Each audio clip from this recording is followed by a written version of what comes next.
Duty घट कर gold पर 10% हो गई, लेकिन ऐसा हुआ नहीं है। हुआ क्या है कि ड्यूटी तो घट गई है, लेकिन जो एग्री सेस है गोल्ड के ऊपर उसे 2.5% बढ़ा दिया गया है। मतलब 2.5 से बढ़ाकर 5% कर दिया गया है।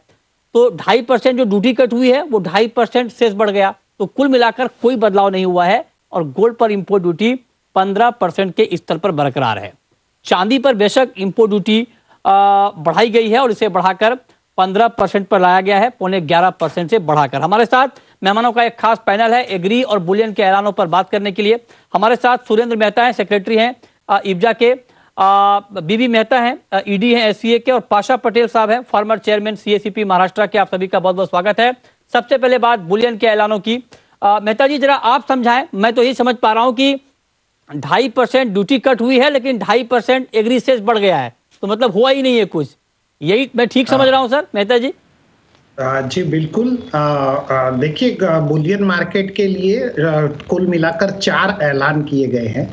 जो सबसे पहला ऐलान है कि गोल्ड पर, जैसे आपने बताया, कि बेसिक इंपोर्ट ड्यूटी को 12.5% से घटाकर 10% कर दिया गया, लेकिन एग्री सेस को 2.5% से बढ़ाकर 5% कर दिया गया।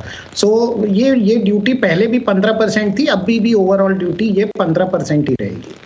जो दूसरा बड़ा ऐलान किया गया है वो सिल्वर के लिए किया गया।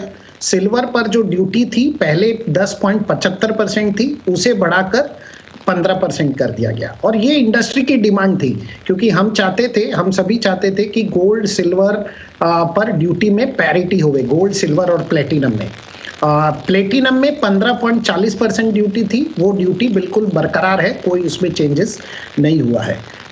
जो इंपोर्ट ऑफ ज्वेलरी, चाहे आप गोल्ड की ज्वेलरी हो या सिल्वर की ज्वेलरी हो, उसके ऊपर पहले ड्यूटी 22% थी, उसे बढ़ाकर 25% कर दिया गया।